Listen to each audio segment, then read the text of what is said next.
Oi, eu sou a Michelle, sejam muito bem-vindos aqui no canal para a gente conversar sobre Madame Bovary, essa obra incrível aqui do Flaubert, que foi leitura do Clube MSL. Para quem não sabe, eu tenho um clube de leitura que funciona totalmente online. E essa daqui foi a nossa segunda leitura desse ano aqui de 2023. Não sei quando que você vai estar vendo esse vídeo aí, né? E é lógico, né? Eu vou trazer aqui para vocês uma visão geral desse livro nesse vídeo, mas nada vai ser suficiente para expressar a grandiosidade dessa obra, independente de como foi a minha experiência de leitura, que eu também vou conversar sobre isso com vocês. Mas é uma obra grandiosa, não dá para falar tudo sobre ela aqui em uma resenha, né? Não, seria querer demais isso. Então, o ideal era que você estivesse comigo lá no clube. Então, se você não tá, pense aí na possibilidade de entrar na próxima turma, tá bom? Mas eu vou tentar pelo menos passar o principal aqui dessa obra para vocês, um pouquinho da sinopse e alguns pontos que eu acho que são relevantes para vocês prestarem atenção durante a leitura, ou se vocês já leram, né, para vocês refletirem sobre a leitura. Não se preocupe que não terá spoiler, tá bom? Então pode ficar aí e assistir a resenha tranquilamente, que eu quero te motivar, na verdade, a ler esse livro. Pois bem, eu vou trazer uma visão geral da história primeiro aqui para vocês, tá bom? A gente começa a obra conhecendo Charles Bovary ainda criança, então a gente vai acompanhar como é que foi a criação do Charles, para que a gente entenda que ele tinha um pai extremamente bruto e uma mãe super protetora. E isso fez com que o Charles se tornasse um homem muito passivo e que não sabia lidar muito bem com os sentimentos, nem os sentimentos dele, nem os sentimentos das outras pessoas. Mas não é que ele era mau, tá, gente? Ele só não tinha muito parâmetro do que era uma relação de afeto saudável, vamos colocar assim. Daí o Charles vai se apaixonar num determinado momento aqui por uma mocinha chamada Emma. A Emma, ao contrário do Charles, ela tem muitas expectativas sobre o amor. E aí a gente já percebe que esse relacionamento entre os dois vai ser a receita do fracasso, porque vai juntar uma pessoa que não tem expectativa nenhuma com relação ao casamento, né, uma relação amorosa aqui no caso o casamento, e uma outra pessoa que tem todas as expectativas do mundo com relação ao casamento. Pois bem, o Charles ele já tinha sido casado anteriormente e aqui vai contar toda essa história pregressa aí da vida do Charles, vai falar sobre esse primeiro casamento dele, como que aconteceu, né? Aí eu vou deixar para vocês lerem, para vocês irem descobrindo o Charles aos poucos aqui durante a obra. Mas num determinado momento, essa primeira esposa do Charles morre e ele se casa então com Emma Bovary. Isso não é spoiler, tá, gente? O livro se chama Madame Bovary, portanto, o que nós vamos ver aqui de fato, apesar dessa introdução apresentando Charles, a vida dele e tudo mais, é a história focada na Emma Bovary, que é a segunda esposa do Charles Bovary. Então a Emma é a Madame Bovary aqui do título, né? E como eu falei, Emma é uma moça cheia de sonhos, que ela tem grandes expectativas sobre o amor, ela é uma menina que lê muito, e eu falo menina porque quando ela conhece o Charles, ela é de fato uma menina, ela tem, eu acho que 18 anos, se eu não me engano, então ela quer que a vida amorosa dela seja como a vida que ela lê nos romances, sabe? Aquelas histórias de amor, cheias de paixão. A Emma é a representação do romantismo mesmo aqui nessa obra, né? E o Charles é um cara mais frio, é um cara que, como eu falei, não é que ele seja mau, mas ele não dá tanto valor, assim, a esse sentimentalismo. Ele é muito mais... Eu ia falar racional, mas nem é que ele é racional, ele é apático mesmo, sabe?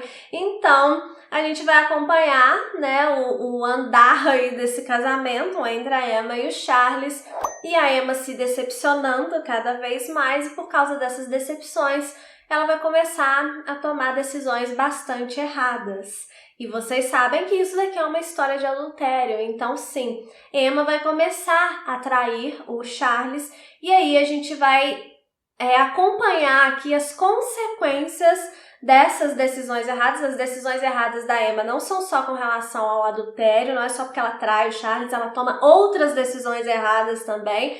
e a gente vai acompanhando, então, as consequências dessas decisões erradas aqui da Emma Bovary.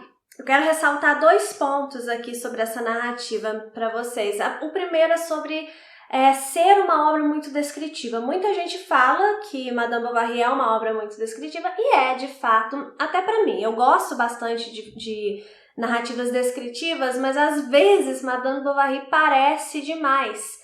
Mas a verdade é que esse é o estilo do Flaubert. O Flaubert, ele quer passar, ele quer trazer uma certa sensibilidade para o texto, e ele faz isso através das descrições. Ele quer passar sensações para o leitor, ele quer propor reflexões ao leitor muito através dessas descrições, porque as descrições dele não são descrições só assim para a gente se imaginar dentro da cena. Isso também. A narrativa do Flaubert, a gente se sente dentro da cena, porque ele vai descrever um vaso, então ele vai falar cada detalhe daquele vaso, então parece que a gente está ali vendo aquele vaso, sabe? Mas não é só para a gente se sentir dentro da narrativa, mas também para a gente sentir coisas através daquelas descrições. Às vezes ele repete muito uma determinada coisa, uma determinada característica de alguém ou de algum lugar, então ele tá querendo te dizer alguma coisa com aquilo ali, sabe? Às vezes ele fixa muito num ponto que aparentemente não tem importância nenhuma, mas se ele tá fixando naquele ponto ali é porque aquele ponto ali tem importância, né? Então, por exemplo, tem um momento aqui que ele vai falar muito sobre uma chave de um determinado armário, e depois a gente vai perceber que essa chave desse determinado armário tinha muita importância. Então sempre essas descrições do Flaubert que parecem excessivas, elas querem nos dizer alguma coisa. Eu não vou mentir, às vezes eu fiquei sim um pouco cansada mesmo durante a leitura, quando eu achava que ele exagerava muito nas descrições. Mas é necessário que a gente preste atenção no que ele está falando pra gente, porque sempre vai ter uma coisinha ali que é importante. Se a gente deixar passar, vai faltar lá na frente para amarrar uma pontinha, porque ele vai deixando pontas soltas, né, durante a narrativa, e lá na frente a gente amarra todas essas pontas. Então, por mais que às vezes, tá, gente, não é que a leitura é cansativa o tempo inteiro, não, longe disso, tá? Mas em alguns momentos eu achei sim um pouquinho cansativa por causa principalmente desse excesso de descrições. Mas lá na frente tudo isso vai fazer sentido. Agora, um outro ponto que eu quero trazer aqui para vocês é sobre a protagonista, né? A Emma Bovary. Ela é uma personagem muito complexa e muito bem construída, porque ela desperta, assim, tantos sentimentos na gente, e sentimentos diferentes em diferentes leitores, de acordo com aquilo que a gente acredita que é o certo e o errado, de acordo com aquilo que a gente acredita que é um tipo de comportamento perdoável ou não perdoável, sabe? De acordo com as nossas experiências mesmo, a gente julga a Emma de formas diferentes. Eu vejo lá pelas discussões do clube, tem gente que adora a Emma, tem gente que odeia a Emma, tem gente que acha que a Emma é uma vítima do Charles, tem gente que acha que a Emma é o algoz do Charles. Então, assim, ela desperta muitos sentimentos, ela enseja muitas discussões também, o que é ótimo, né, quando a gente lê esse livro num clube de leitura, porque cada um vai ter uma opinião e a gente vai debater sobre isso. Inclusive, a gente ainda não teve, no momento que eu tô gravando esse vídeo aqui, a gente ainda não teve a segunda reunião, só tivemos a primeira. E a primeira já teve, assim, opiniões muito divergentes sobre a Emma Bovary. E fato é que a forma como ela é desenvolvida aqui na narrativa realmente não dá pra bater um martelo sobre a Emma, sabe? Assim, qual que era a intenção do autor ao criar a Emma? Eu acho que não dá pra bater esse martelo. O que dá é pra cada um tirar a sua interpretação. Eu tenho a minha opinião sobre a Emma, mas você vai ter a sua opinião também sobre a Emma. Então ela é uma moça que ela foi criada até com um certo conforto, né? Apesar de não ser uma menina rica, mas ela foi criada com um certo conforto. Inclusive, dizem alguns críticos aí que o problema da Emma é justamente ter sido criada com mais conforto do que a condição social dela permitia. Isso fez com que ela imaginasse que ela podia mais do que ela realmente podia, né? é uma forma também de ver a personagem. Mas fato é que ela sempre foi muito imatura, muito influenciada por esses romances que ela lia. Tem até um momento aqui na narrativa que a sogra dela quer proibir ela de ler os romances para ver se ela cai na real, né, e tal. Então, e ela tá disposta a tudo para viver aquela vida dos romances, para viver uma paixão avassaladora, e ela vai de fato até as últimas consequências, e são consequências para ela e para outras pessoas. Então isso deixa a gente dividido, porque quando a gente vê as consequências para ela mesmo, a gente tende a se compadecer, né, pela situação, pelas situações, na verdade, que ela se coloca, mas a gente acaba se compadecendo. Mas ao mesmo tempo ela também faz mal para outras pessoas, então aí já extrapola aquele lance da imaturidade, aí já vai pro lance do egoísmo mesmo. Então tem momentos que a gente pensa assim, não, Emma faz o que faz, mas ela não tem noção do mal que ela causa na vida de outras pessoas. Mas aí logo ali na frente a gente fala assim, não, ela tem noção sim e ela não tá nem aí. Então a Emma na verdade é só imatura ou ela também é egoísta? Sabe? É uma personagem de fato que ela é muito complexa e que não adianta eu te falar a minha opinião sobre ela, eu posso até te falar, eu particularmente não gosto da Emma, né? Eu acho que a Emma é de fato egoísta também, ela é sim muito imatura, mas ela sabe que ela faz mal a outras pessoas e mesmo assim ela não tá nem aí, isso é a minha interpretação da Emma, né? Mas não adianta eu te falar a minha interpretação, porque você precisa ler o livro, porque com certeza você vai enxergar a Emma de uma forma só sua, porque foi uma personagem criada para agir diferente em cada leitor, sabe? Então eu acho que é uma personagem que você precisa prestar muita atenção, não só porque ela é o centro aqui da história, obviamente, mas também porque ela tem uma construção feita propositalmente para te despertar muitas reflexões. E essas reflexões vão ser diferentes para os diferentes leitores, porque nós somos pessoas diferentes, né? Então nós vamos observar coisas diferentes aqui na criação dessa personagem. Mas é de fato, apesar de eu não gostar da Emma, né, como pessoa, não é uma pessoa, não é um personagem fictício, mas eu gosto muito da Emma como personagem, sabe? Como uma construção, um desenvolvimento de personagem. Aí eu acho a Emma perfeita.